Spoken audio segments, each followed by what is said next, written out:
Voilà, nous commençons notre culte et nous voulons vraiment adorer notre Dieu, exalter sa grandeur. Il est le Seigneur des Seigneurs. C'est lui l'alpha et l'oméga. Que notre Dieu soit glorifié. Alléluia. Est-ce que vous êtes là à la maison pour adorer Dieu avec nous? Alléluia. Alléluia. Alléluia. Oh, merveilleux est ton nom. Oh, Hosanna, Dieu des cieux, soit vénéré. Alléluia. Oh, Jésus. Si la mer se déchaîne, si le vent souffle fort, si la mer Oh, Seigneur, merci. N'aie pas peur Alléluia. de la mort. Si la vague t'entraîne, Alléluia. n'aie pas peur de la mort. Il est là. Si la mer se déchaîne, Oh, même si la tribulation, le vent souffle fort, le vent souffle dans ta vie, n'aie pas peur. N'aie pas peur. Il est là. Si la mort Il est là. t'entraîne, Notre Seigneur est là.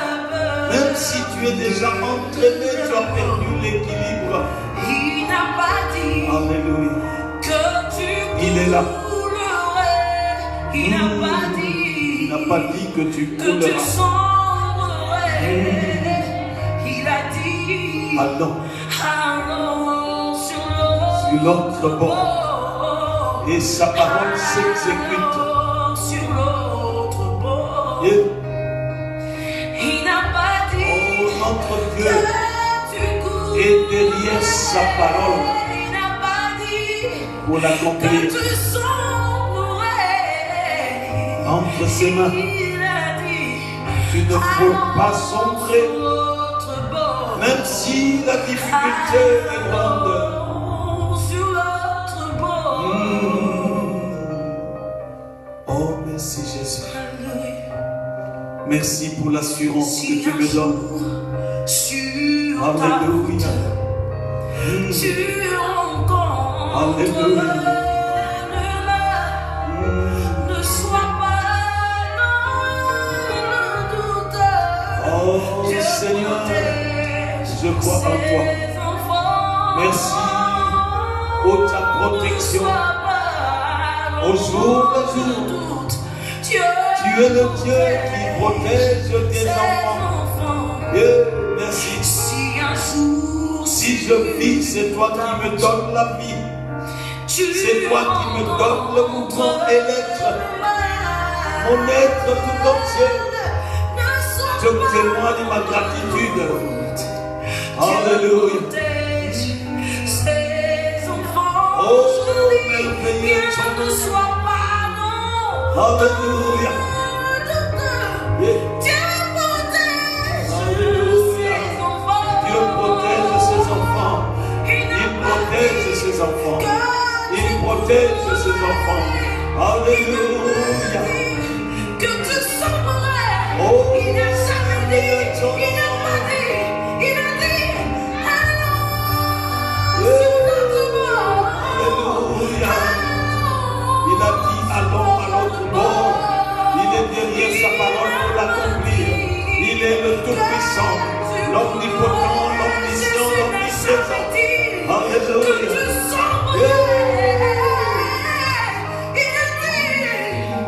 Allons à l'autre bord. Il a dit allons sur l'autre bord. Et nous y arriverons avec lui. Alléluia. Il est le maître de circonstances et de Il est le maître de circonstances et de temps. Alléluia. Ce qu'il a dit, il Alléluia. sera sûr de l'accomplir. Il n'est pas un homme pour mentir, ni un Alléluia. fils de l'homme pour se repentir de sa parole. Il a dit,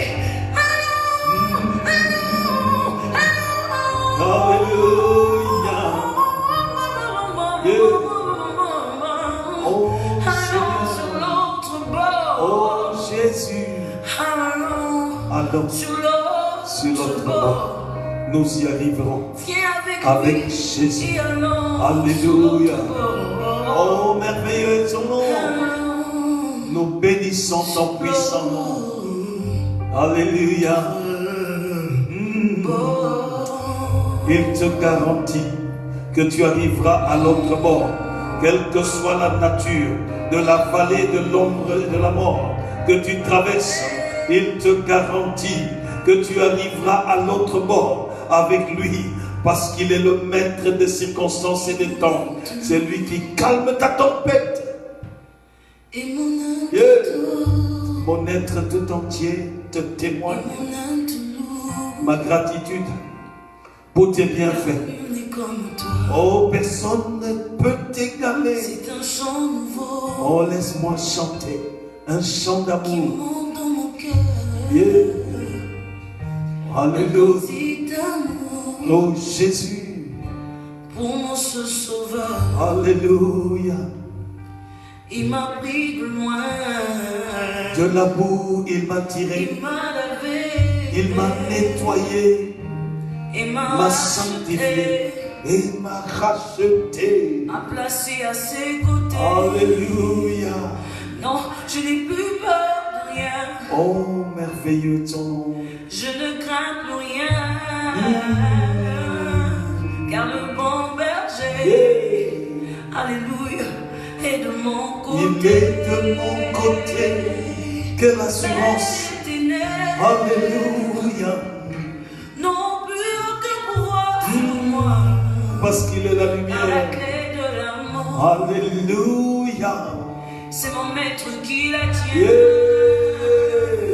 Qui me tient la Alléluia. main. Nous fonçons droit dans l'armée de l'ennemi. Et le grand Goliath, Oh, il il se est croit terrassé. se retrouve par terre. Alléluia. Lui seul me suffit. Alléluia. Je n'ai pas besoin d'autre Lui chose. seul est tout pour moi. Jésus me suffit. Quand je sais Alléluia. grandir, alléluia, Mm. je me mets à chanter. Yeah. L'Éternel est bon. Il est bon pour moi. L'Éternel Alléluia. Il est bon pour moi. Il est bon. L'Éternel est bon pour moi. Il est bon pour moi. Alléluia. L'Éternel Yeah. est bon. Il est bon. L'Éternel Il me vivifie. Il me fortifie. Il me renouvelle. Il me donne sa paix et sa joie et ma force. L'Éternel est bon pour moi. c'est Yeah. beauté divine. Alléluia. Son amour parfait, ses empreintes d'en haut font ma Alléluia. différence. Yes. Je ne suis qu'une fille. Alléluia. Un enfant dans sa maison. Papa, Yeah.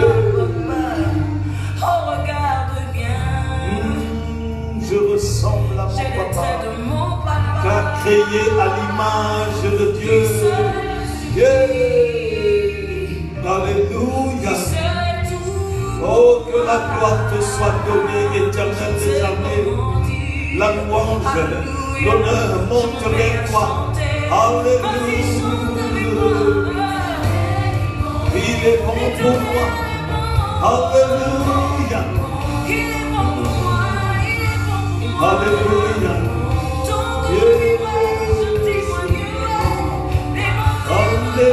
Alléluia. Et nous t'adorons et nous te célébrons. Nous rendons gloire à ton nom. Alléluia. Oh, mon âme adore l'Éternel. Mon être tout entier publie ta gloire. Sois célébré, sois vénéré.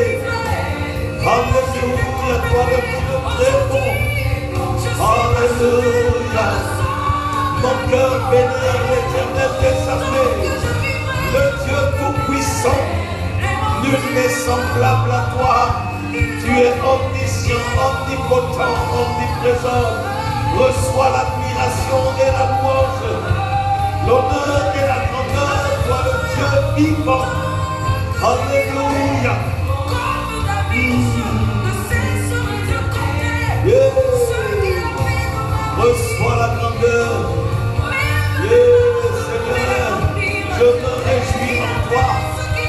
bon pour moi. Tes bontés se sont renouvelées encore ce matin vis-à-vis de moi. Yes. Alléluia. La gloire, la louange, l'honneur à toi, Seigneur. Alléluia. Toi seul, tu me suffis. Lui seul est tout pour moi. Alléluia. Je ne sais comment dire. Je me mets à chanter. Alléluia. Lui seul est ma force, mon appui, mon rocher. Alléluia. Il est le rocher devant lequel je me refugie. Oh, béni tant sois que tu. je vivrai, je proclamerai Yeah. qu'il est bon pour moi. Il est bon pour moi. Lui seul Alléluia. me suffit. Lui seul me Lui suffit. seul est tout. Oh, merveilleux est ton nom. Quand je ne sais comment dire, je me mets à chanter. Je me mets à chanter, à louer Dieu. Alléluia. Oh, merveilleux est ton nom, Seigneur. Alléluia. Mon âme adore ton puissant nom. Alléluia. Oh, merveilleux est ton nom. Oh, Seigneur, je marche dans l'amour de Dieu. Alléluia. Alléluia. Oh, Jésus, règne à jamais. Parce que fait du bien. Je contemple ton nom, Seigneur. Je célèbre ta grandeur. Encore une fois, continuez. Non, avance. Voilà, encore une fois. Voilà. Alléluia. Nous voulons chanter Alléluia.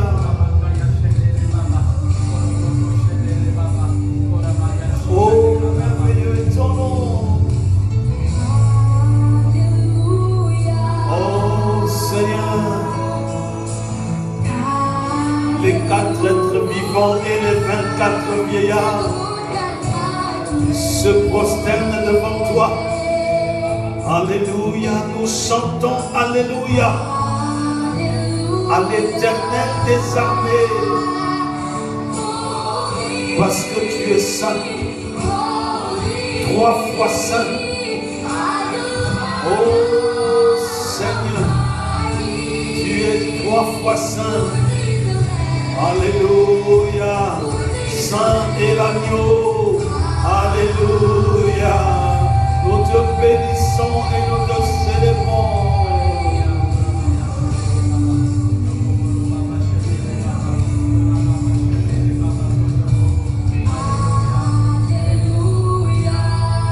Nous nous réjouissons en toi.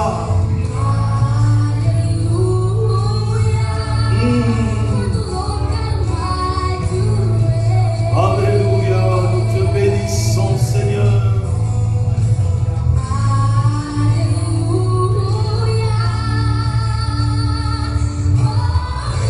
Saint,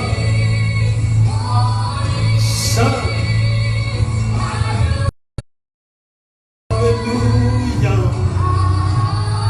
Oh, tu es 3 fois saint. C'est pour ça que nous invoquons.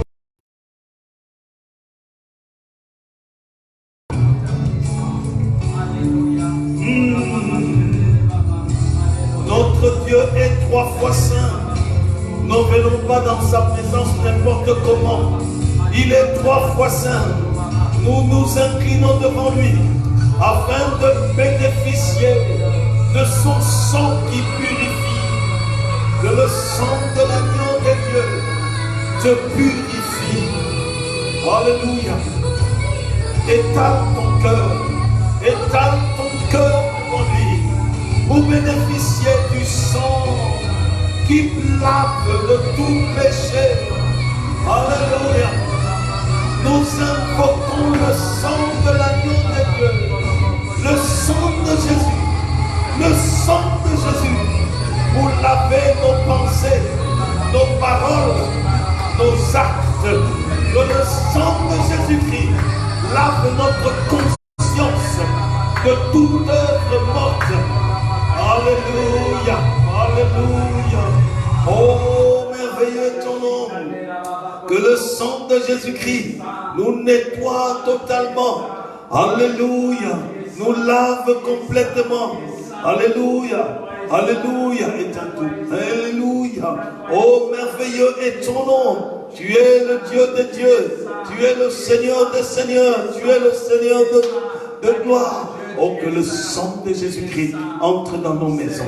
La puissance du sang de Jésus-Christ pénètre dans la vie de tes enfants. Que ton sang touche les nourrissons, les enfants, les ados, les jeunes, les adultes, les couples et les familles entières. Que le sang de Jésus pénètre, oh Dieu, dans la vie de chacun de tes enfants, afin de nettoyer nos pensées, de nettoyer, oh, nos paroles, de laver nos œuvres, de nous purifier complètement, parce que tu es Dieu.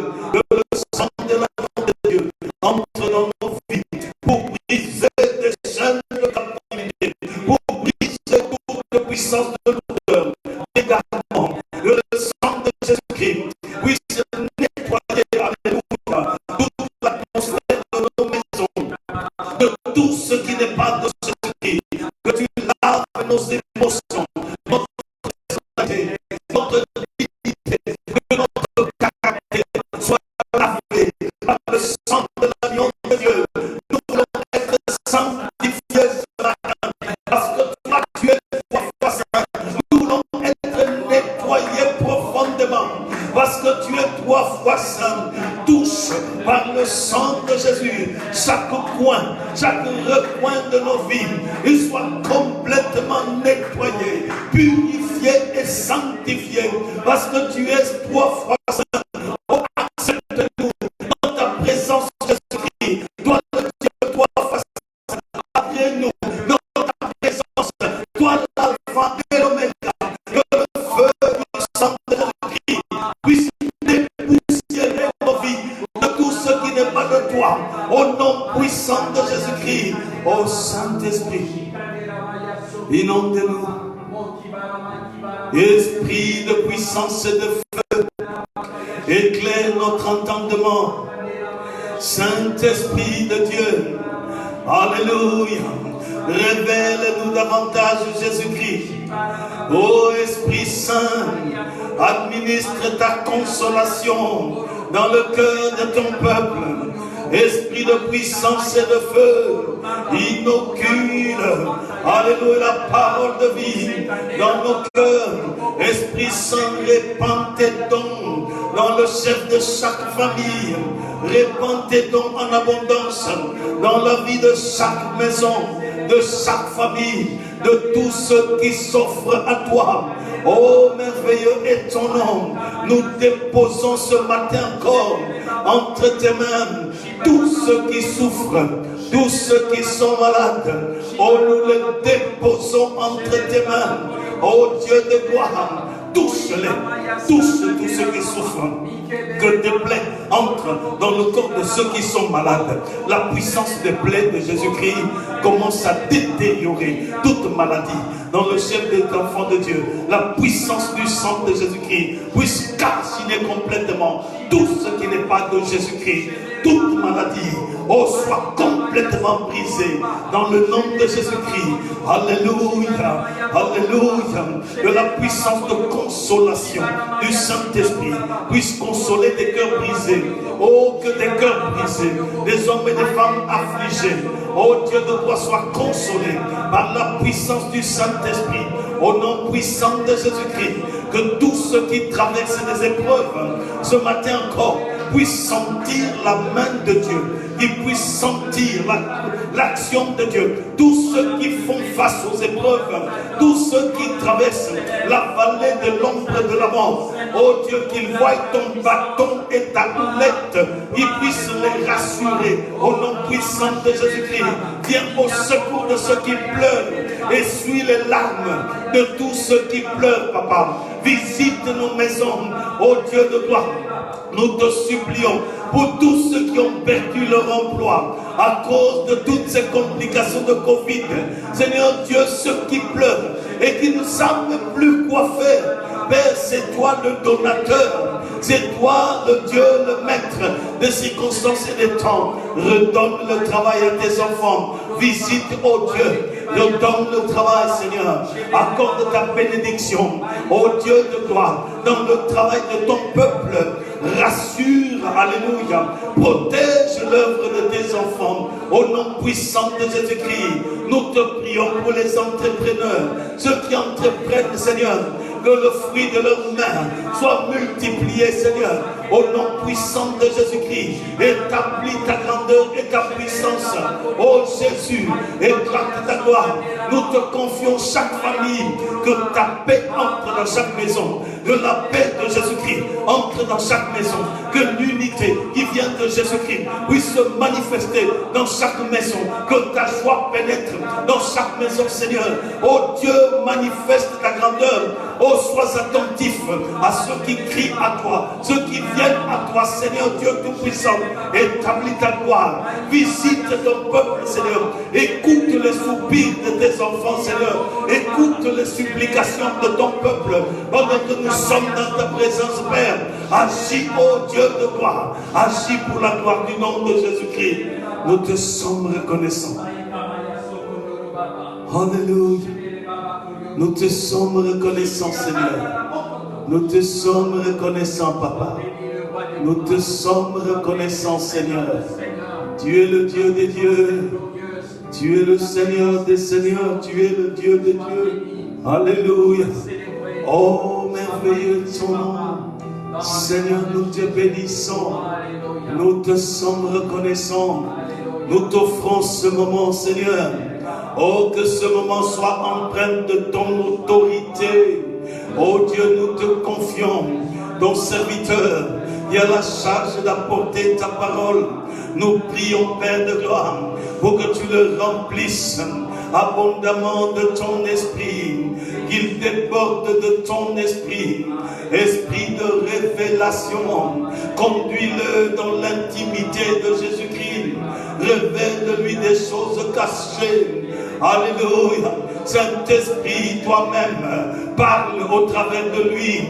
Esprit Saint, conduis-nous, alléluia, oh, dans la profondeur de la parole, pour la gloire du nom de Jésus-Christ. Qu'il soit effacé, que Jésus-Christ soit lui-même vu. Au nom puissant de Jésus-Christ, nous traumatisons toute puissance de distraction, toute démon têtu, toute puissance d'égarement, toute puissance de voile, tout ce qui s'élève contre l'annonce de ta parole, il soit frappé par le feu du sang de Jésus-Christ et relégué dans le lieu aride, au nom puissant de Jésus-Christ. Oh, qui est déversement de l'autorité de Jésus-Christ en ces lieux, au travers de ce réseau, qui est déversement de l'autorité de Jésus-Christ dans nos maisons, afin que nous puissions ce matin encore recevoir ce qui vient de toi, que tes chaînes de captivité soient brisées au nom puissant de Jésus-Christ, que la restauration spirituelle soit complète dans la vie de chacun de tes enfants. Merveilleux est ton nom, Seigneur. Merci pour ta parole. Nous te bénissons, Seigneur, et nous t'élèvons. Nous rendons gloire à ton nom, toi l'alpha et l'oméga. Alléluia. Reçois l'admiration, la louange et l'honneur, la magnificence et l'autorité. Toi le Seigneur des Seigneurs. Oh, que ce dimanche, Seigneur, soit un jour particulier, où tu nous parles de façon particulière. Que ce dimanche soit un jour particulier, Seigneur, où tu nous saisis de façon particulière. Que ce dimanche soir, que ce culte soit un moment particulier, où tu brises des chaînes, au nom puissant de Jésus-Christ. Que ce dimanche soir, oh, un culte particulier, oh Dieu de gloire, où tu renforces notre foi, où tu renforces notre consécration. Que ce culte soit un moment où chacun de tes enfants, oh Dieu, peut te voir réellement, où chacun peut te toucher réellement. Seigneur, manifeste-toi, éclate ta gloire. Nous te cédons toutes choses Parce que tu es le Dieu omnipotent, omniprésent. Tu règnes d'âge en âge. Nous voulons être visités ce matin par ton règne. Nous voulons être visités par ton règne. Dans le puissant nom de Jésus-Christ, nous avons ainsi prié. Alléluia. Amen, amen, amen. Nous bénissons le Seigneur pour ce moment qu'il nous donne d'entrer dans sa présence. Est-ce que vous êtes dans la joie? Alléluia. Est-ce qu'à la maison vous êtes dans la joie? Écrivez, je suis dans la joie, parce que la joie du Seigneur c'est ma force. Alléluia. Écris, je suis dans la joie, parce que la joie du Seigneur c'est ma force. Alléluia. Dieu en soit glorifié. Nous voulons saluer les frères et sœurs de la Nouvelle Jérusalem de Waterloo. Est-ce que vous êtes là? Frères et sœurs de la Nouvelle Jérusalem de Waterloo, est-ce que vous êtes là? Nous vous saluons dans le nom puissant de Jésus-Christ. Que le Seigneur vous accorde ses multiples bénédictions. Nous voulons saluer aussi les frères et sœurs de la Belgique, ceux qui nous suivent en Belgique. Recevez nos salutations et nos amitiés en Jésus-Christ. Nous saluons les frères de la France, ceux qui nous suivent en France, les frères de la Norvège, ceux qui nous suivent en Norvège. Recevez nos salutations dans le nom de Jésus-Christ. Et nous n'oublions pas de saluer les bien-aimés d'Afrique, ceux qui nous suivent à partir de l'Afrique, les bien-aimés de la RDC, de Congo-Kinshasa. Recevez nos salutations fraternelles en Jésus-Christ. Que le Seigneur vous fasse du bien et qu'ainsi son nom soit glorifié. Alléluia. Nous sommes dans la joie. À ceux que nous avons oubliés, recevez nos salutations. Faites-nous signe, comme ça nous citerons le pays par où vous nous suivez. Voilà, que le nom de Jésus-Christ soit ainsi glorifié. Nous voulons écouter la parole de Dieu. Et ce matin, c'est notre bien-aimé, le pasteur Yves Mulungulungu, qui a la charge d'apporter la parole de Dieu. Le pasteur Yves n'est pas à présenter, n'est plus à présenter. C'est un enfant de la maison. Amen. C'est un enfant de la maison. Non seulement c'est un enfant de la maison, mais c'est aussi un ami. Alléluia. Un ami de lutte dans la présence de notre Dieu. Il est marié, père de 3 enfants. Un garçon et 2 filles.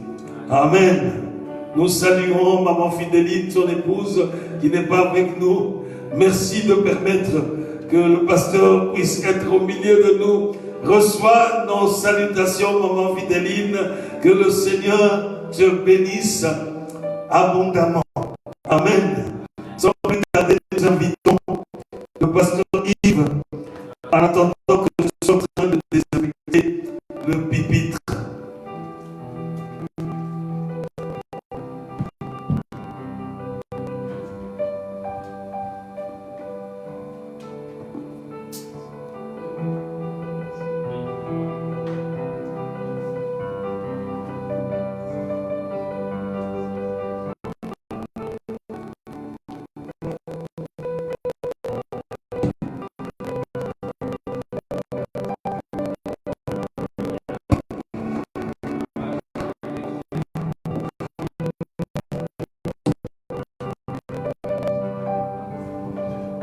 Bienvenue chez toi.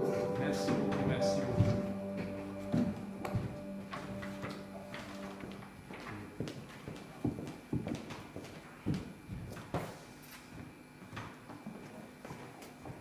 Nous bénissons le Seigneur, notre Dieu, pour ces instants bénis, ces instants glorieux qu'il nous donne d'être dans sa présence. Père, nous te disons merci, gloire et louange qui soient rendues dans le siècle des siècles. C'est toi qui nous donnes le souffle, le mouvement, l'être. C'est toi qui nous déplaces, c'est toi qui nous amènes en ces lieux. Seigneur, pour te glorifier, pour te magnifier, dans le nom de Jésus. Merci, Seigneur, pour ton serviteur, le pasteur Aaron, pour cette amitié, pour la confiance. Seigneur, mon Dieu, dans le Seigneur, tu nous as appelés, tu nous as unis et tu marches avec nous. Merci, Seigneur, au nom de Jésus. Merci pour l'Église, merci pour mes bien-aimés que je salue à la maison. J'ai hâte vraiment de vous revoir et de prendre notre beignet de dimanche. La communion ici, elle est merveilleuse. Que Dieu vous bénisse. Merci Seigneur. Nous voulons saluer aussi Chloé qui nous assiste. Merci beaucoup. Aujourd'hui, papa est bien entouré. Que Dieu soit loué. Dimanche prochain, c'est toi, Lévi. Voilà, Lévi est devenu étudiant, donc ce n'est pas évident aussi. Que le Seigneur soit béni. Nous allons aujourd'hui parler de la marche avec le Saint-Esprit. Le thème de mon message, c'est marcher avec le Saint-Esprit. C'est un thème qui est très vaste. Ça peut être même le thème annuel. Ça peut être le thème d'une année. Marcher avec le Saint-Esprit. Aujourd'hui, nous allons apprendre quelques notions. Nous allons, pour ceux qui connaissent, qui marchent avec le Saint-Esprit, le Seigneur va vous rappeler déjà ce que vous êtes en train de faire.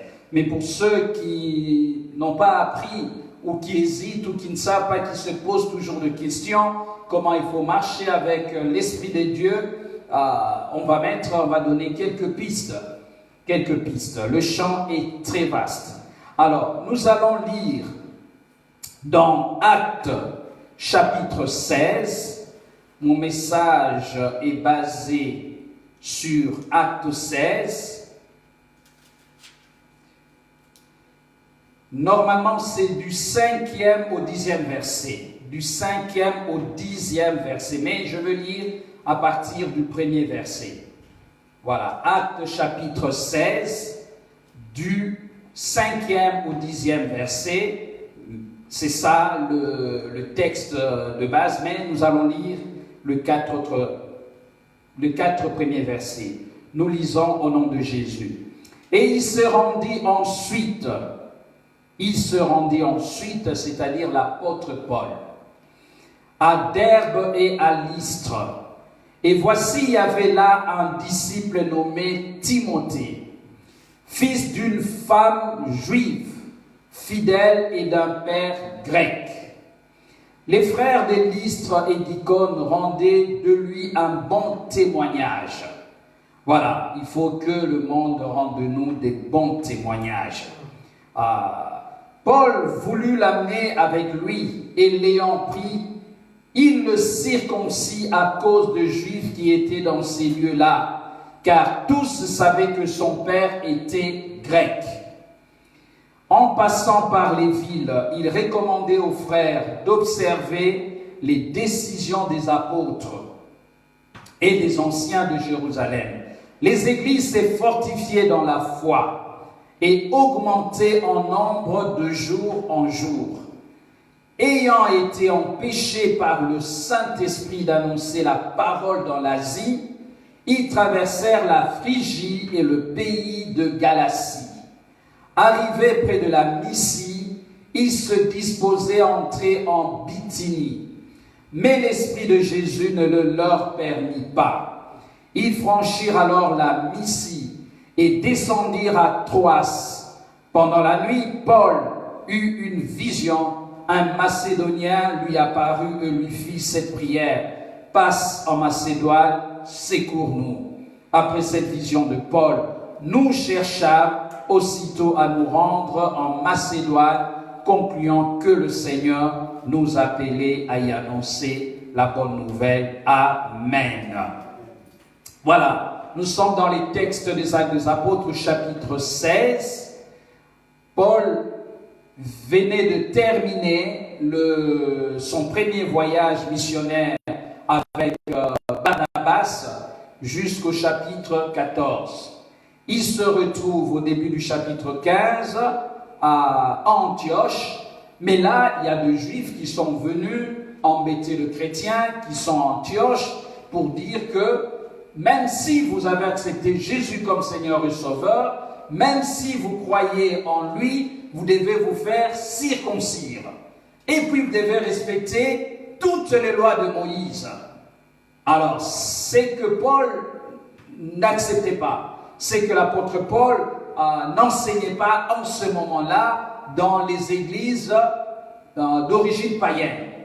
Ce message était valable à Jérusalem, dans les églises, dans l'église de Jérusalem plutôt, parmi les Juifs de Judée, de Jérusalem. Ce message passait. De toutes les façons, tous ceux qui étaient dans cette église en tant que chrétiens étaient tous d'origine juive, ce qui ne posait aucun problème. Et tous ceux qui venaient se convertissaient à Jérusalem, la plupart c'était de juifs, quasiment de juifs, et les quelques personnes qui étaient déjà dans le judaïsme, pour ceux qui avaient adhéré les prosélytes, ils se faisaient déjà circoncire, donc ça ne posait aucun problème.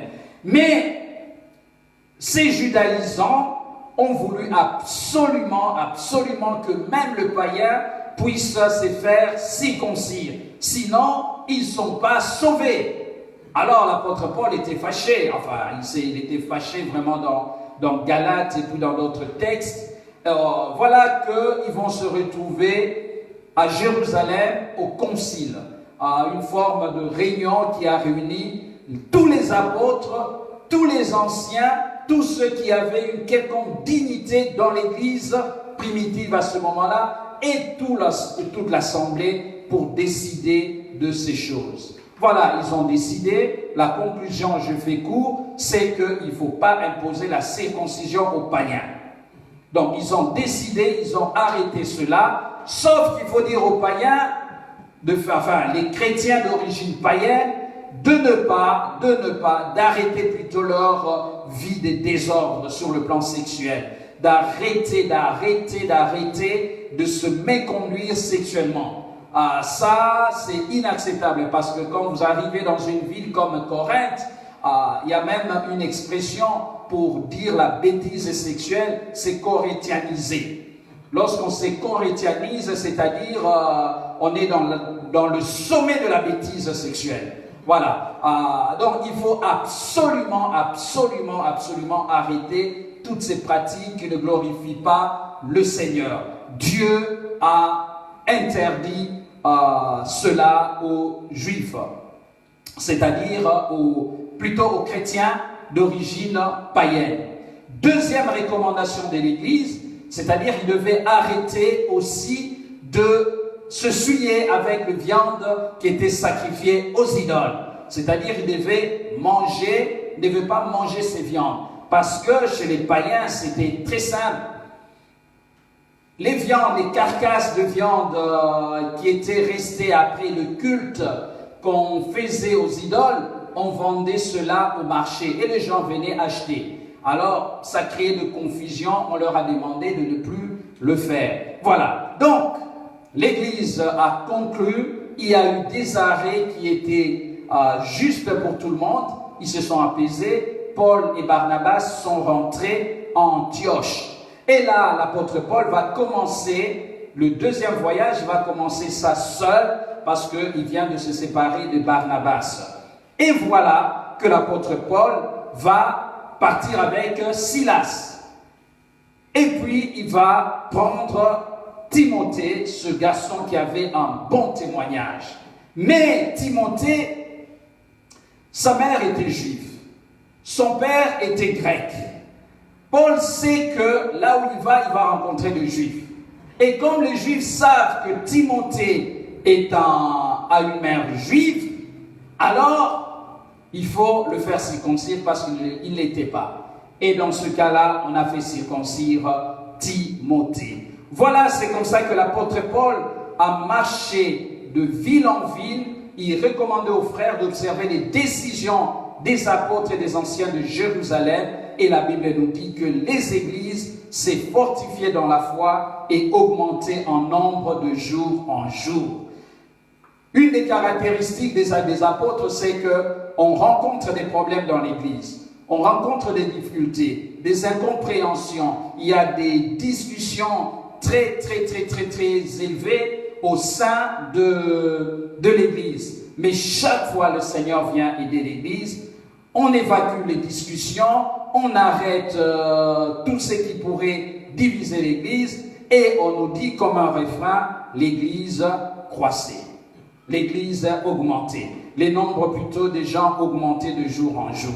Voilà que l'apôtre Paul s'engage maintenant avec une nouvelle équipe missionnaire composée de lui-même, de Silas, de Timothée. Et vous avez remarqué qu'à la fin, le chapitre 10, on nous dit, après cette vision de Paul, nous cherchâmes, le nous là, c'est Luc qui a écrit, qui va aussi faire partie de l'équipe de l'apôtre Paul. Donc, on passe tout ce temps-là, quand Luc écrit, il n'est pas en train de parler en termes de nous. Pour la première fois, dans ce texte des Actes des Apôtres, on nous parle, l'auteur du texte de ce récit rencontre à la première personne du pluriel.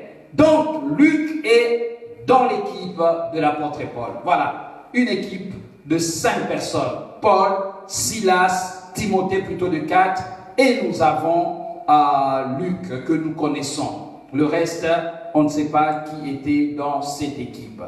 Voilà que l'apôtre Paul, ils veulent aller prêcher dans l'Asie, mais le Saint-Esprit, la Bible dit, le Saint-Esprit les en empêcha.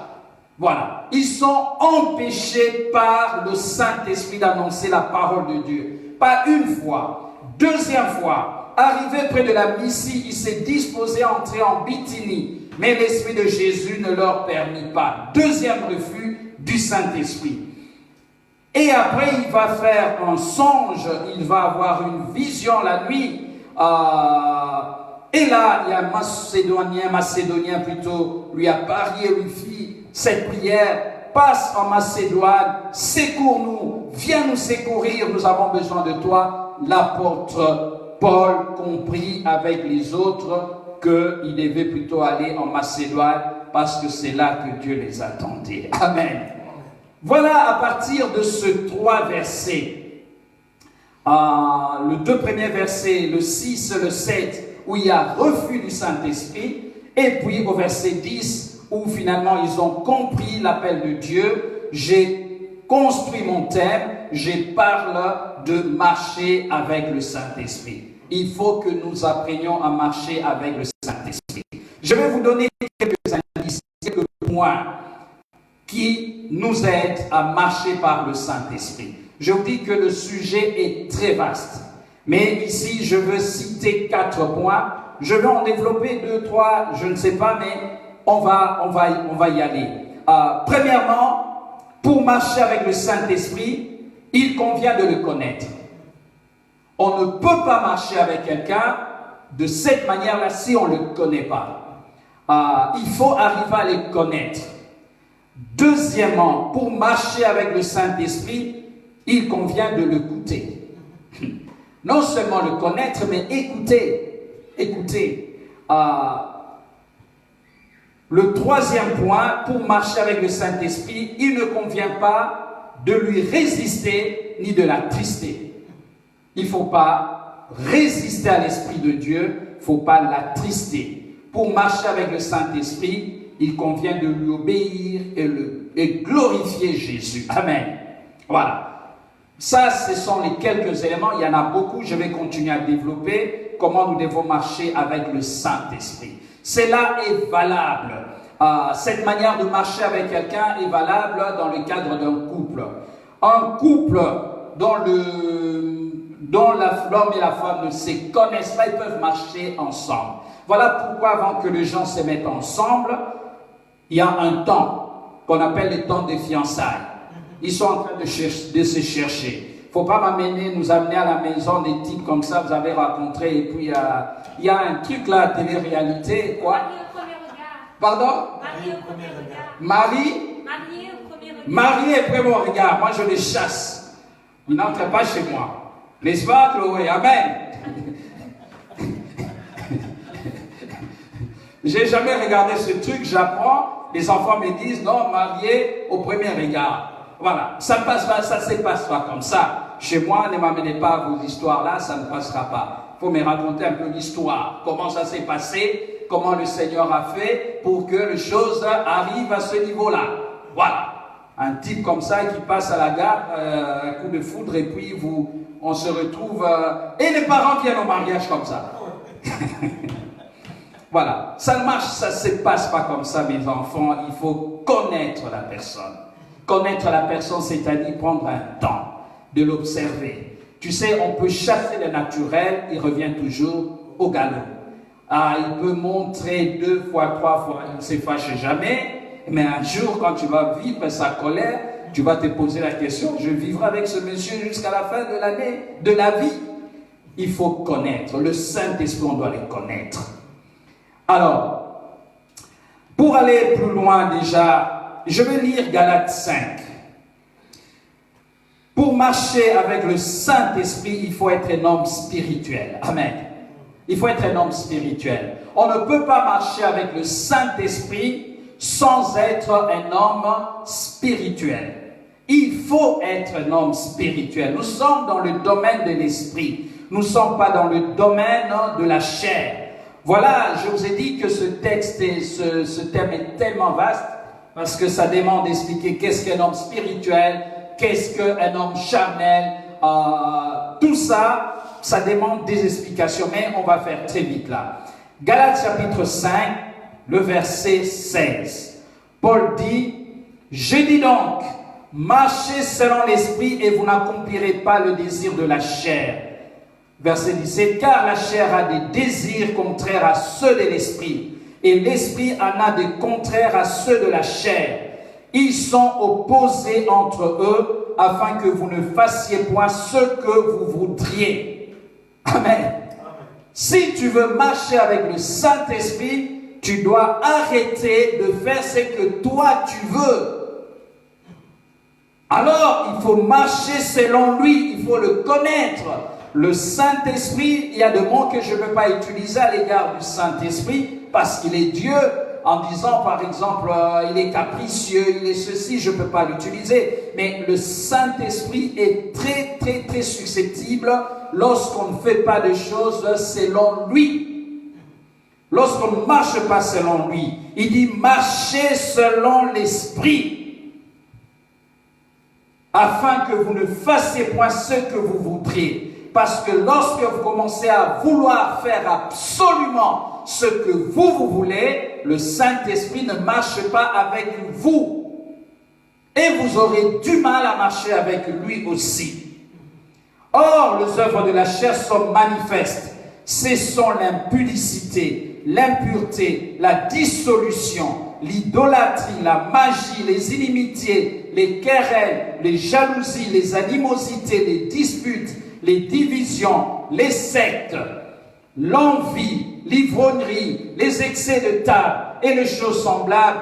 Je vous dis d'avance, comme je l'ai déjà dit, que ceux qui commettent de telles choses n'hériteront point le royaume de Dieu. Tout simplement parce que, en commettant ces choses, le Saint-Esprit, petit à petit, va vous quitter parce que vous l'avez attristé. Et lorsque le Saint-Esprit ne vous avertit plus, lorsque le Saint-Esprit ne vous dit plus rien, vous continuez dans la bêtise.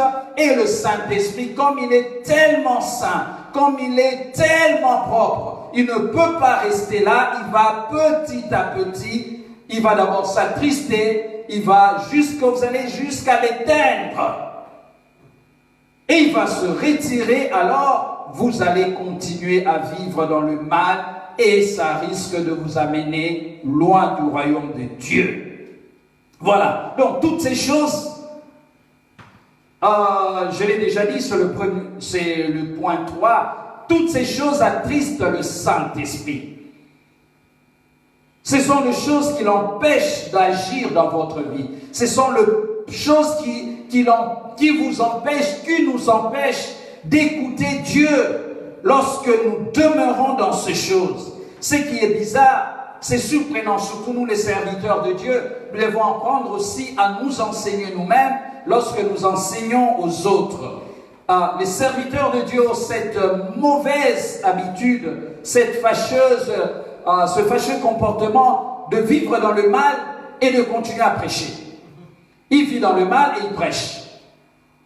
Il prêche et les gens sont bénis, lui continue à vivre dans le mal. Il oublie que Dieu, parce qu'il est miséricordieux, parce qu'il est lent à la colère, qu'il est en train de t'avertir, tu ne veux pas comprendre, mais parce que tu viens le servir, tu continues, mais c'est une fausse sécurité. On est faussement sécurité de vivre dans le péché et de continuer à servir Dieu. On est faussement sécurisé lorsqu'on prêche et on vit dans le mal. Lorsqu'on sert Dieu, on vit dans le mensonge. Lorsqu'on sert Dieu, on vit dans l'idolâtrie. Lorsqu'on sert Dieu, on vit dans la magie. Lorsqu'on sert Dieu, on vit dans les divisions, des disputes, le mensonge, la tricherie, la fraude, l'ivrognerie des pasteurs qui s'enivrent et qui continuent à servir Dieu. On vit dans les excès de table, mais on vient chanter à la chorale. On a des copains, des copines, et puis on vient servir Dieu. Non, bien-aimés dans le Seigneur, il ne faut pas que les choses soient de cette manière-là. Si nous menons une telle vie, je vous annonce de la part de Dieu que nous sommes faussement sécurisés. Très faussement sécurisés. Le danger est là. Et si nous ne tombons pas, ce n'est pas parce que Dieu ne veut pas... non, si nous ne tombons pas, ce n'est pas parce que Dieu ne voit pas, mais c'est parce que tout simplement Dieu nous donne la grâce, Dieu nous donne le temps de nous repentir, de nous convertir, de revenir à lui et de ne plus pratiquer toutes ces choses-là. Voilà pourquoi Dieu nous donne ce temps. Dieu est miséricordieux. Bien-aimés, faisons très attention, très attention. Toutes ces choses-là, de la chair, attristent le Saint-Esprit. Et lorsque le Saint-Esprit est attristé, lorsque le Saint-Esprit n'est plus dans la joie, il va se retirer de vous et vous ne saurez pas marcher avec lui. De toutes les façons, il est difficile de marcher avec le Saint-Esprit quand on vit dans ces choses-là. Voilà pourquoi il y a des réponses, des prières non exaucées. Voilà pourquoi il y a des situations difficiles, on n'écoute plus Dieu. On ne reçoit plus de la part de Dieu. Voilà pourquoi il y a des gens qui changent, qui zappent, qui vont sur tous les sites où il y a des prophéties, on prophétise. Ils sont en train de crier, je suis prophétisable, parle. Mais c'est difficile qu'on te localise, même dans des moments comme ça, tout simplement parce que tu ne marches pas avec le Saint-Esprit en pratiquant toutes ces choses. Mais voilà le fruit de l'Esprit. C'est l'amour, la joie, la paix, la patience, la bonté, la bénignité, la fidélité, la douceur, la tempérance. La loi n'est pas contre ces choses. Ceux qui sont à Jésus-Christ ont crucifié la chair avec ses passions et ses désirs. Voilà le verset 25 et je m'arrête là. Si nous vivons par l'Esprit, marchons aussi selon l'Esprit. Amen. Vivons par l'Esprit et marchons par l'Esprit de Dieu. Ça, c'était le premier point, je pourrais dire, c'est pour marcher avec le Saint-Esprit, il ne convient pas de lui résister ni de l'attrister, parce qu'on peut l'attrister. Le Saint-Esprit est une personne. Le deuxième point, pour marcher avec le Saint-Esprit, il convient de le connaître. Voilà. C'est parce qu'on ne connaît pas le Saint-Esprit qu'on mène une telle vie. Parce qu'on ne connaît pas Dieu, qu'on mène une vie de désordre. Bien-aimés, j'avais oublié de dire à l'introduction que pour parler du Saint-Esprit à l'école, dans les écoles bibliques, il y a même tout un cours sur le Saint-Esprit. Ce cours est intitulé la pneumatologie. C'est le cours qui nous montre, qui nous parle du Saint-Esprit, de tous les caractères du Saint-Esprit, la manière dont le Saint-Esprit fonctionne, la personne du Saint-Esprit, la relation du Saint-Esprit avec le Père, avec le Fils. Voilà, nous pouvons venir à la faculté, il faut le dire, pour suivre tous ces cours. Pour dire l'essentiel de Acte 16 en 10, comme je l'avais dit, il faut, bien aimé, revenir un peu sur Jésus-Christ. Jésus-Christ, lorsqu'il parle du Saint-Esprit, il dit qu'il est le consolateur et l'esprit de vérité. Il nous dit que le Saint-Esprit est le consolateur et l'esprit de vérité. Nous pouvons rapidement lire dans Jean chapitre 16. Jésus dit, à partir du verset 12 jusqu'au verset 15, « J'ai encore beaucoup de choses à vous dire, mais vous ne pouvez pas les porter maintenant. Quand le consolateur sera venu, l'esprit de vérité, il vous conduira dans toute la vérité, car il ne parlera pas de lui-même, mais il dira tout ce qu'il aura entendu et il vous annoncera les choses à venir. Il me glorifiera, parce qu'il prendra de ce qui est à moi et vous l'annoncera. Tout ce que le Père a est à moi, c'est pourquoi j'ai dit qu'il prend de ce qui est à moi et qu'il vous l'annoncera. Amen. Dans la Bible, en général, et dans ce texte en particulier, le Saint-Esprit est présenté comme une personne divine. Je dis bien, il est une personne divine qui compose l'identité parfaite et révélée de Jésus-Christ. Amen. Il compose, il est avec le Père, avec le Fils, ensemble. Il compose cette identité divine que les théologiens appellent, même si le mot ne se trouve pas dans la Bible, ils appellent la Trinité. Le mot ne se trouve pas dans la Bible, mais l'homme n'a pas de mots pour expliquer le mystère qui le dépasse. Voilà pourquoi il fabrique des mots. Voilà pourquoi il donne à Dieu même les caractères de l'homme. C'est ce qu'on appelle l'anthropomorphisme. Dieu prend les valeurs, les caractères humains. Dieu a les bras, étend ta main. Dieu ceci. Dieu n'a pas de main parce qu'il est esprit. C'est une manière tout simplement de dire qu'il y a, lorsqu'on parle de la Trinité, ça veut dire qu'il y a le Père, le Fils et le Saint-Esprit qui composent une même personne. Même si on peut distinguer les caractéristiques de chacune d'entre elles. Donc, le Saint-Esprit est le consolateur de nos souffrances, de nos douleurs et de diverses tristesses. Voilà pourquoi il faut marcher avec lui. Lorsque tu marches, lorsque tu apprends à marcher avec le Saint-Esprit, dans tes moments difficiles, dans tes moments de tristesse, dans tes moments d'angoisse, dans tes moments de douleur, il viendra te consoler. Il viendra te consoler. Tu ne feras pas comme Job qui a cherché la consolation auprès des hommes, mais finalement il n'a pas trouvé. Il a cherché la consolation auprès de ses amis. Il s'est rendu compte que ses amis n'étaient pas des consolateurs. Ses amis étaient plutôt des accusateurs.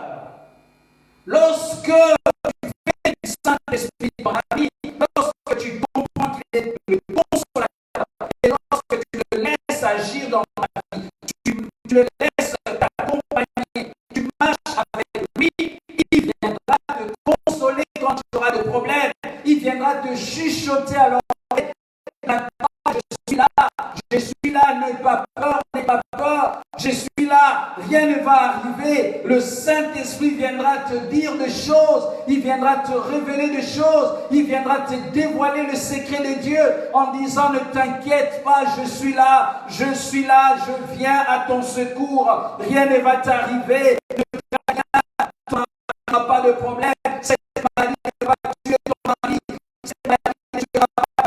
cette maladie ne tuera pas ton enfant, ne crains rien, je suis là, je suis au contrôle de toutes choses, moi je marche avec toi, prends courage, le Saint-Esprit vient te parler, le Saint-Esprit vient te consoler, le Saint-Esprit vient faire ce travail en toi, il vient t'encourager. Voilà pourquoi Jésus nous dit, lorsque le consolateur viendra, mais il faut le laisser.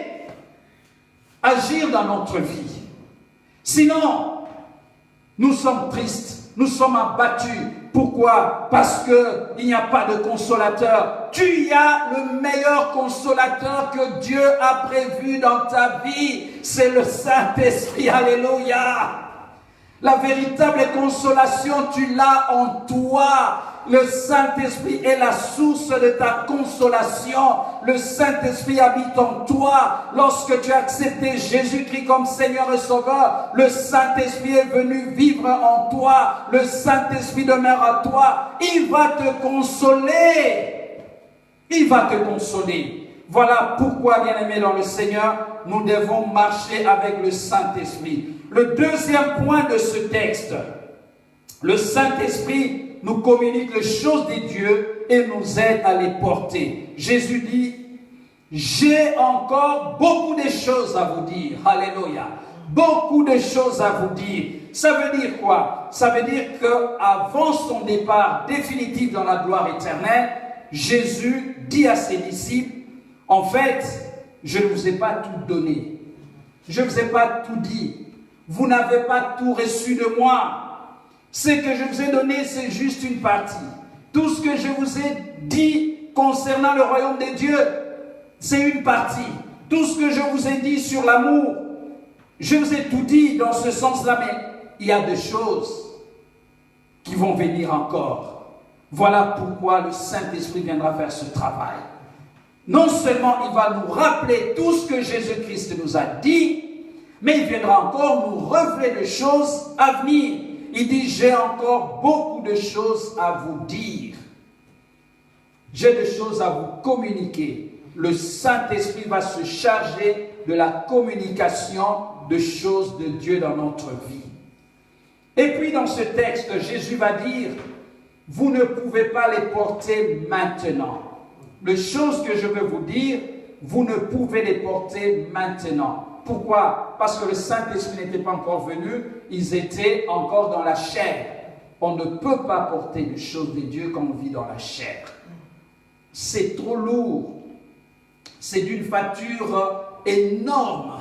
Les choses de Dieu sont très très lourdes à porter. Vous ne pouvez pas si vous marchez dans la chair. Dieu ne peut pas, même s'il vous révèle les choses, ces choses, vous ne pouvez même pas. D'abord, vous ne pouvez même pas recevoir ça. Parce que vous êtes dans la chair. Deux, même s'il vous le révèle, ces choses vont partir très rapidement parce que vous ne saurez pas les porter.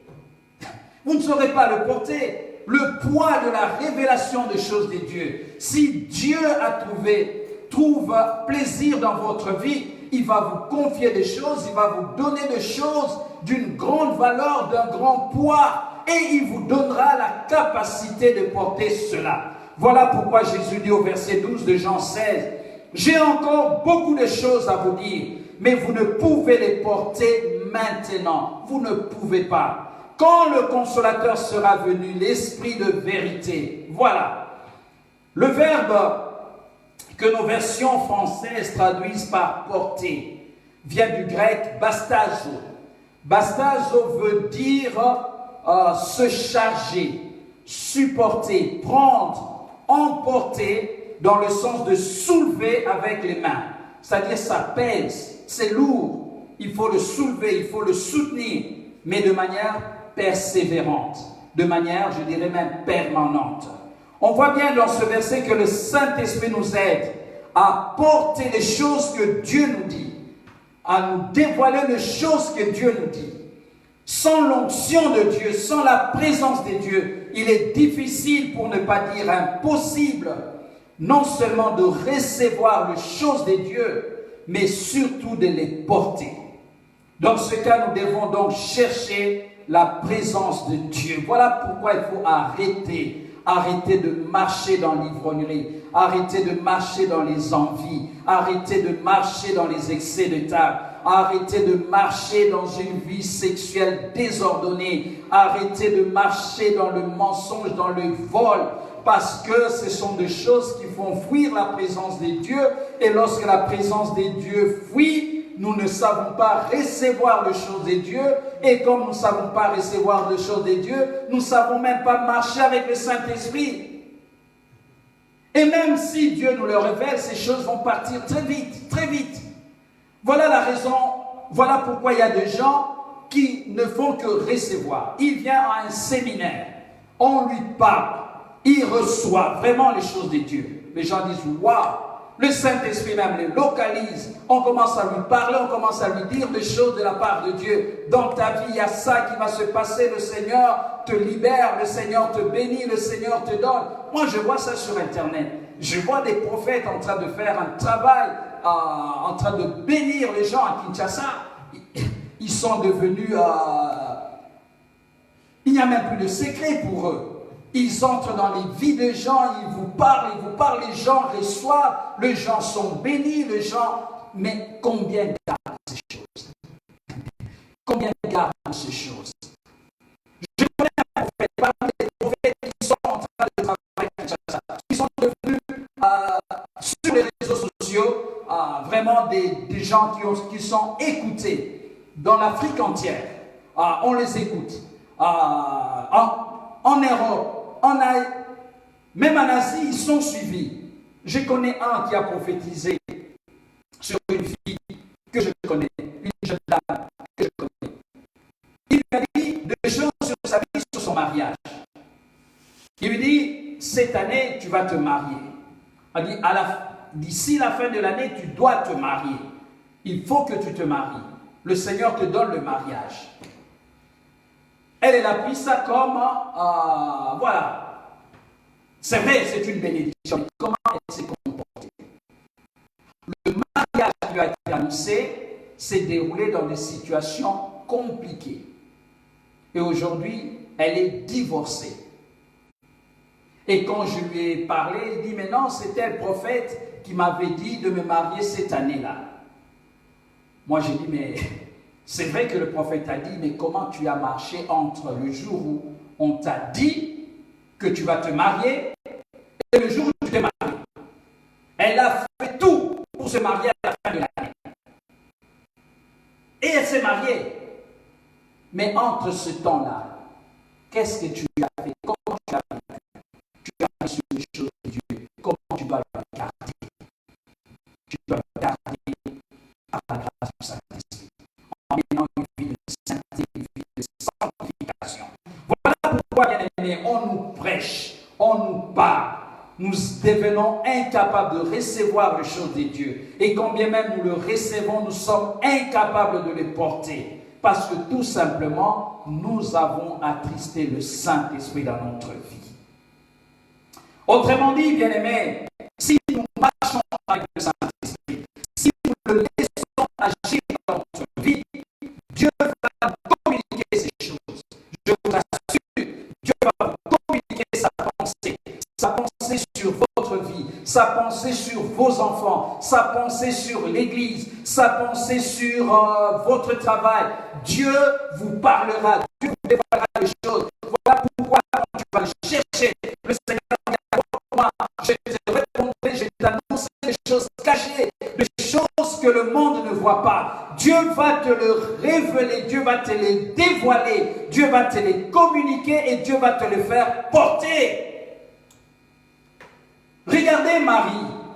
La Bible dit, Marie gardait dans son cœur tout ce qui était dit au sujet de Jésus. Alléluia. Elle le portait. Parce que c'est une femme qui marchait dans la piété, qui marchait dans la droiture, qui marchait dans la crainte de Dieu. Elle s'est gardée pure, elle s'est gardée sainte, elle se gardait juste devant Dieu et devant les hommes. Elle était capable non seulement de recevoir de la part de Dieu la révélation, mais aussi de garder ces choses-là. Elle est passée dans son cœur. Elle est passée dans son cœur. Voilà pourquoi elle peut même se permettre des choses. Avant que Jésus ne commence son ministère, il dit à Jésus de faire quelque chose à Cana, alors qu'il n'y a pas à boire dans cette fête. Il y a le premier miracle de Jésus dans Jean 2. Elle va aller voir Jésus en disant, mais fais quelque chose pour eux. Même si Jésus va dire, il n'y a rien entre toi et moi, femme, mais finalement Jésus finira par faire. Parce qu'elle connaît beaucoup de choses. Elle a gardé beaucoup de choses dans son cœur concernant son fils. Elle est capable de recevoir de la part de Dieu les choses de Dieu et de le garder.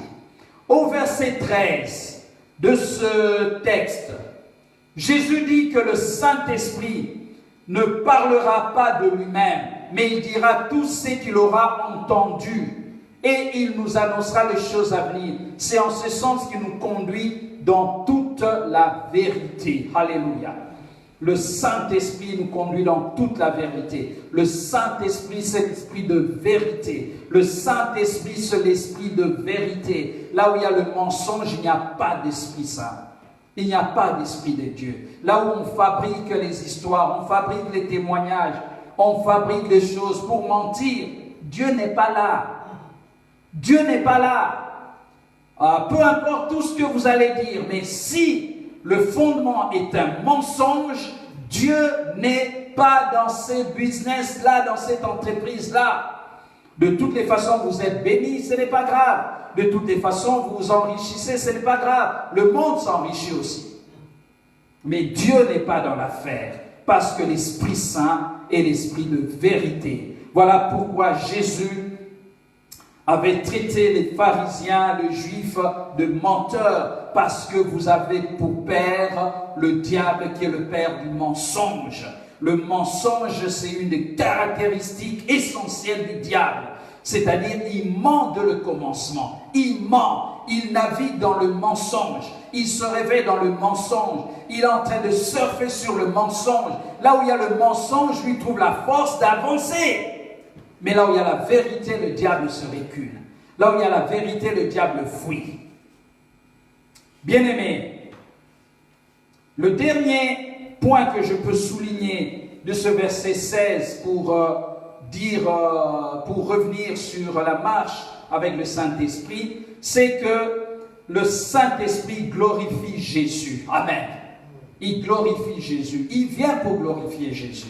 Il vient pour célébrer Jésus. Il ne vient pas pour célébrer l'homme. Lorsque dans l'église, l'homme prend la place, on commence à célébrer l'homme. On commence à parler de l'homme. On commence à jeter des pailles pour que l'homme monte dessus.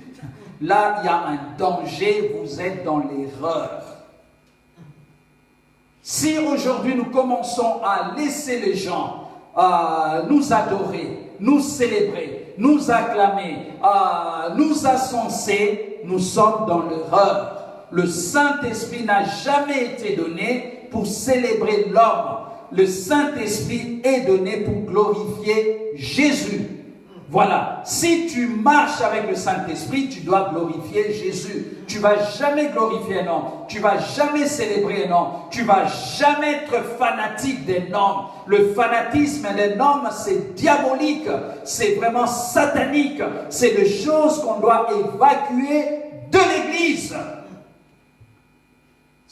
On doit évacuer ces choses de l'Église, parce que là où il y a le Saint-Esprit, c'est Jésus-Christ qui est glorifié. Là où il y a le Saint-Esprit, que Jésus-Christ qui est célébré. Là où il y a le Saint-Esprit, c'est Jésus-Christ qui est magnifié. Là où il y a le Saint-Esprit, c'est Jésus-Christ qui est adoré. Là où il y a le Saint-Esprit, c'est Jésus-Christ qui est élevé. Voilà ce que Jésus a dit du Saint-Esprit. Mais il y a beaucoup d'autres choses.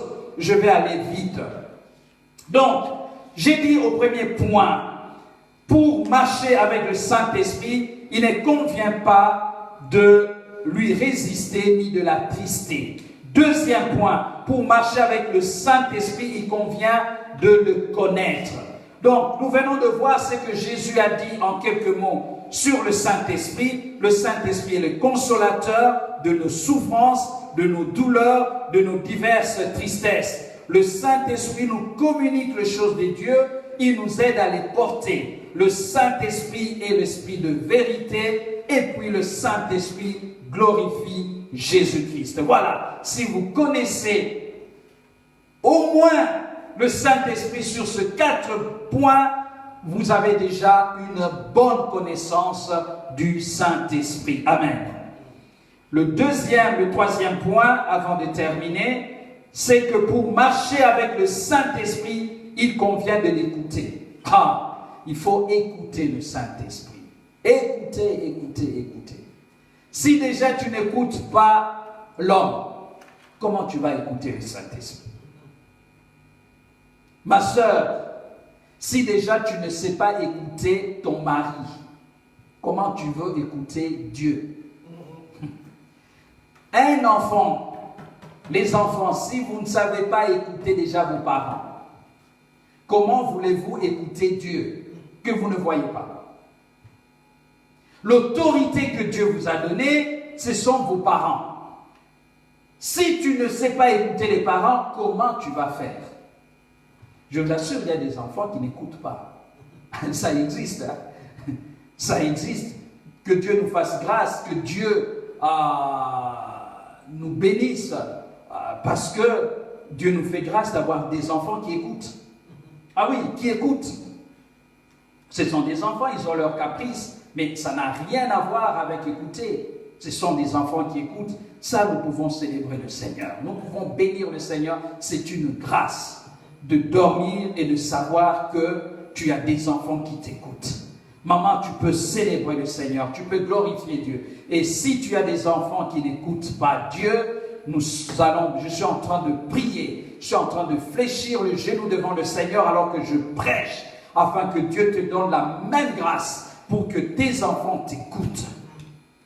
Si la femme, tu n'écoutes pas l'homme, tu n'écoutes pas ton mari, que tu vois, il y a des femmes pour écouter papa. Écoutez l'homme, mais c'est une histoire. Des femmes qui ne savent pas écouter. Écouter ne veut pas dire entendre. Écouter, cela veut dire entendre et accepter. C'est-à-dire entendre ce que l'homme a dit et accepter ce qu'il a dit. C'est un exercice de vie. Il y a des gens qui vivent, la femme n'écoute pas, ça fait 10 ans, elle n'écoute pas. Et la seule plainte que le monsieur a, c'est que « Maman, tu n'écoutes pas ». Il y a des hommes aussi qui n'écoutent pas. C'est des champions aussi dans toutes ces erreurs-là. Il faut apprendre à écouter. Alors, pour écouter le Saint-Esprit, il faut reconnaître d'abord le fait que Dieu parle effectivement, que le Saint-Esprit parle. Si tu n'as pas la conviction que le Saint-Esprit parle, c'est compliqué. Il faut croire en Jésus-Christ, deuxièmement, et troisièmement, il faut prier et jeûner en méditant sérieusement la parole de Dieu jour et nuit. Si tu veux apprendre à écouter Dieu, parce que ça s'apprend l'écoute de Dieu, ça s'apprend. Même écouter son mari, ça s'apprend. Commence par faire ce qu'il te demande de faire, même si ça te paraît insensé. Dès que ton mari parle, toi tu as déjà la réflexion. Tu ne peux pas l'écouter. Quand il dit « Ah, toi tu dis Z », mais tu ne peux pas l'écouter. Écoute et fais ce qu'il te demande de faire. Tout simplement, c'est un exercice. Tu dis « Ok, j'entre dans la dynamique de l'écouter et de faire ». Tu écoutes et tu fais. Ça n'a pas marché, ce n'est pas grave. Tu vas apprendre à l'écouter. Et quand tu t'exerces à l'écouter, il va aussi apprendre à t'écouter. C'est mutuel. Donc, ici, il faut savoir que Dieu parle effectivement. Je vais insister là-dessus. Lorsque j'ai dit écouter le Saint-Esprit, cela veut dire écouter Dieu. Ce troisième point est une affirmation indirecte selon laquelle Dieu parle. Dieu parle, Dieu a parlé dans le passé, Dieu parle encore aujourd'hui et il parlera toujours dans le futur parce qu'il y a des gens qui ne croient pas que Dieu parle. Il y a des gens qui n'acceptent pas que Dieu parle. Il y a des gens qui remettent en question que Dieu parle. Il y a même des affirmations qui ne servent absolument à rien de dire que Dieu ne parle pas tout le temps. C'est faux. C'est faux. non seulement Dieu parle, je dirais qu'il parle beaucoup. Dieu parle beaucoup. L'on ne peut même pas parler ainsi de Dieu, car Dieu est l'expression même de la parole. La parole fait partie de son être. La parole fait partie de sa personne. La parole fait partie de son ADN. Dieu parle. Dieu parle et il est incomparable en matière de parole. Car l'homme ou la femme le plus bavard ou la plus bavarde de la terre ne peut pas se comparer à Dieu, ne peut pas parler comme Dieu parle. Maman, tu parles, mais jamais tu vas égaler Dieu. Papa, tu parles, mais tu n'égaleras jamais Dieu, parce que Dieu parle. Dieu parle. Dieu parle, Dieu parle. Et Dieu ne cessera jamais de parler. Le jour où Dieu va cesser de parler, c'est qu'il n'est plus Dieu. Dieu parle. Dieu a parlé. Dieu parle en tout temps et en tout lieu.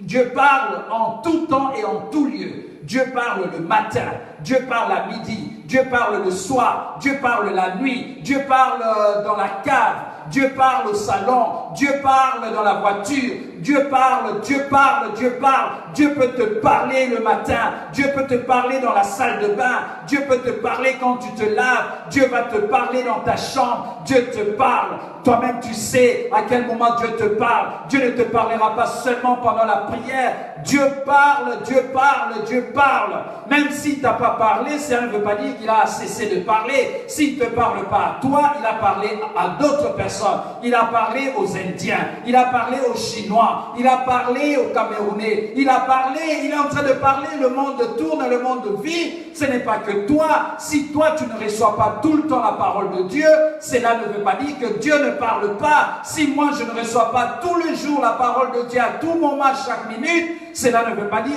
Dieu ne parle pas. Dieu parle. Dieu parle pour créer. Lorsque Dieu veut créer quelque chose, il parle. Lorsque Dieu veut bénir son enfant, il lui parle. Au commencement, la Bible nous dit, était la parole. Et la parole était avec Dieu. Et la parole était Dieu. La parole, c'est Dieu. Dieu parle. Dieu parle, Dieu veut te parler, Dieu veut nettoyer tes oreilles parce que Dieu veut te parler, Dieu veut te communiquer des choses. Voilà pourquoi tu dois marcher avec le Saint-Esprit pour être capable d'écouter Dieu, pour être capable de recevoir de la part de Dieu des paroles, des recommandations. Dieu parle à toute sa création, Dieu parle au soleil, Dieu parle à la lune, Dieu parle aux étoiles, Dieu parle à la mer, Dieu parle à la terre, Dieu parle aux arbres, Dieu parle. Alléluia. Quand il a créé, il a parlé à la mer, que la mer donne des poissons, que les eaux donnent des poissons, des êtres, et les eaux ont donné des êtres.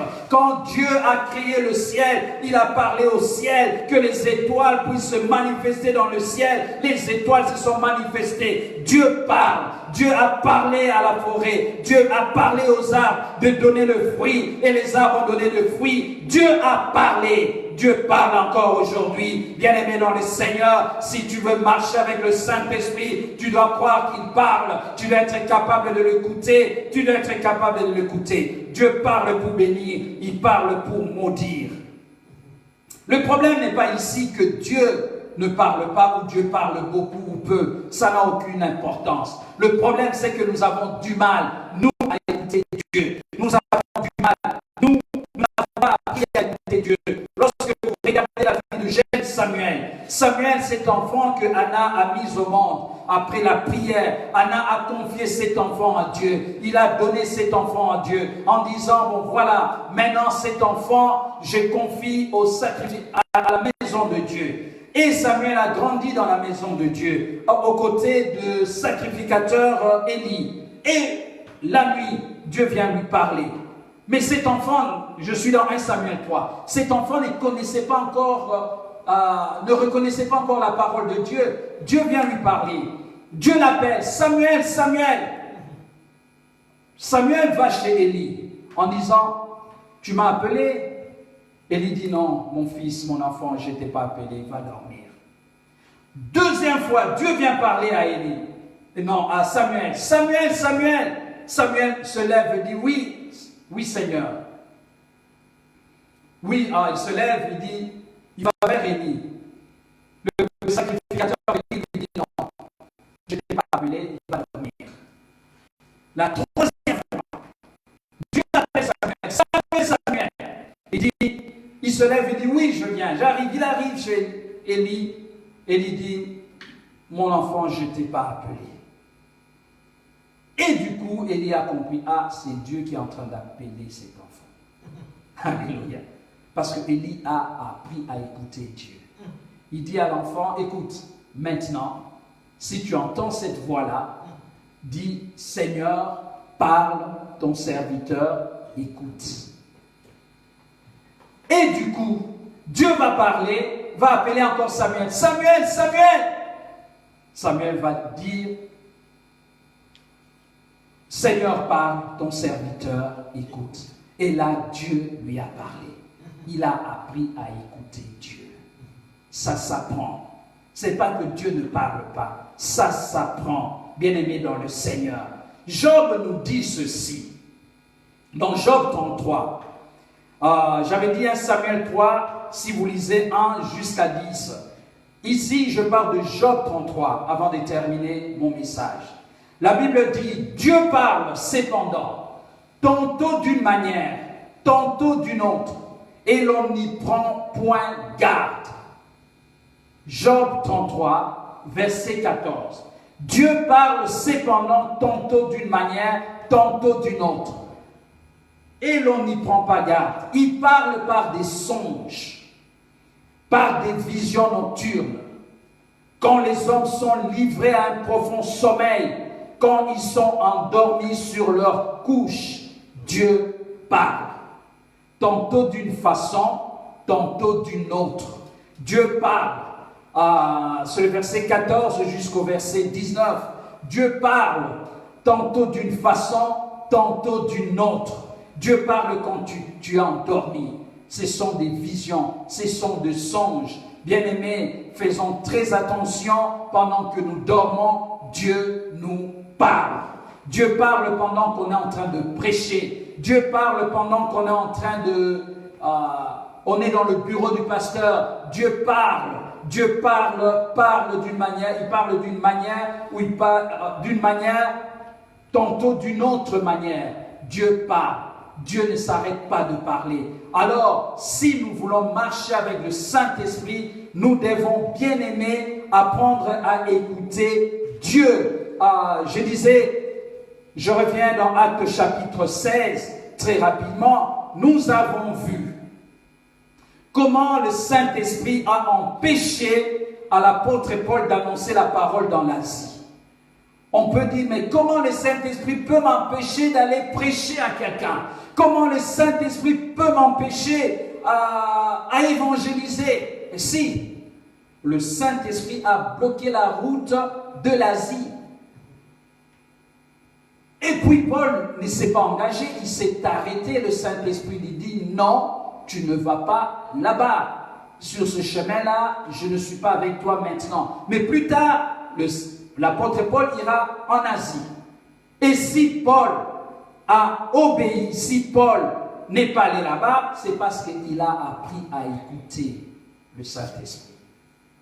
C'est comme ça qu'il n'est pas allé. Toi, tu viens avec ton chéri, il est beau, il a comme tous les garçons, les jeunes là, ils ont la barbe comme ça, ils sont chauves maintenant très tôt. Tu dis, papa, c'est lui. Ton père dit non. Tu veux même mourir. Tu dis, si ce n'est pas lui, je meurs. Ah bon? Elle veut que lui. Ton père dit, non, ma fille, je priais, ce n'est pas lui. Qu'est-ce que tu fais? Tu entres dans la prière aussi. Tu dis, maintenant, je vais chercher Dieu. Chloé s'est renfermée pendant une semaine en train de chercher Dieu. Seigneur, Seigneur, Seigneur. Tu sortiras, tu diras, oui, papa, tu avais raison. Tu laisses tomber la barbe et ça calvitie là. Parce qu'il faut apprendre à écouter. Ça s'apprend, les enfants. À écouter Dieu et à marcher avec Dieu. Deuxièmement, Paul veut s'engager. Il veut veut entrer en Bithynie, le Saint-Esprit lui dit non. Tu n'entres pas en Bithynie. Verset 6, acte 16. Tu n'entres pas en Bithynie. Et Paul ne va pas entrer en Bithynie parce qu'il a appris à écouter Dieu, à écouter le Saint-Esprit. Marche avec l'Esprit de Dieu. Ça va t'empêcher de connaître beaucoup de choses, beaucoup de difficultés. Cependant, sur la jeune fille, j'ai dit à Eunice, on a prié, j'ai dit non, c'est pas lui, ma fille. C'est pas que je suis contre les garçons, j'ai vraiment cherché la face de Dieu. Dieu m'a dit non, c'est pas lui. Mais si la fille décide de s'engager, il aura son mariage. Mais quel mariage? Parce qu'on n'a pas écouté. Je ne dis pas qu'il faut écouter forcément papa qui a la parole. Non, non, non, non, non. Il faut juste se dire, je vais écouter. Je vais écouter Dieu. Je vais écouter le Saint-Esprit. Et Paul ne s'est pas engagé. Et finalement, comment Paul va prendre du doigt en Macédoine, c'est parce qu'il avait une vision. Alléluia. Dieu a parlé. Par les circonstances où Dieu parle, les portes peuvent être bloquées. Et là, c'est Dieu. Dieu peut nous parler par la personne.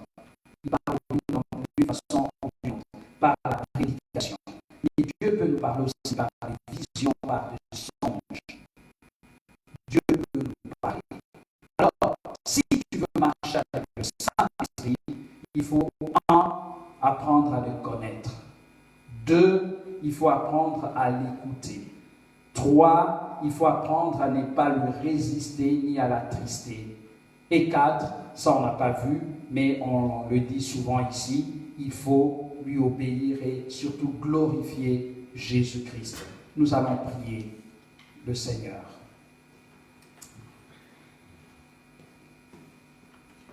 Éternel notre Dieu, nous venons te louer, nous venons te bénir, nous venons t'adorer. Nous venons te célébrer parce que tu veux que nous marchions avec toi. Beaucoup de dégâts, beaucoup de problèmes dans notre vie, c'est parce que nous ne savons pas marcher avec toi. C'est parce que nous sommes loin de comprendre comment il faut marcher avec toi. Nous ne savons pas t'écouter, Seigneur. C'est parce que nous ne te connaissons pas. Nous ne savons pas ce que tu es, ce que tu peux faire dans notre vie. C'est pourquoi nous avons du mal à marcher avec toi. Et sur notre route, beaucoup de chaos, beaucoup de situations difficiles, parce que nous ne savons pas marcher avec toi. Seigneur, si nous ne savons pas marcher avec toi, c'est parce que nous ne savons pas t'écouter. Nous n'avons pas appris à t'écouter. Seigneur notre Père, nous te résistons tout le temps et nous t'attristons. Viens nous aider, viens nous donner la grâce de te connaître, de t'écouter, de ne plus t'attrister, Seigneur. Viens nous donner la grâce de ne plus te résister. Seigneur, viens nous donner la grâce ce matin de marcher avec le Saint-Esprit. Saint-Esprit, viens marcher avec nous. Viens marcher avec nous quand tu descends, tu transformes toutes choses. Viens marcher avec nous. Nous te bénissons, Seigneur. Merci pour ta parole dans le nom de Jésus. Nous t'avons ainsi prié. Amen.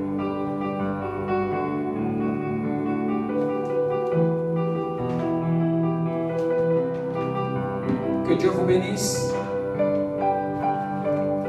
Alléluia. Nous bénissons le Seigneur.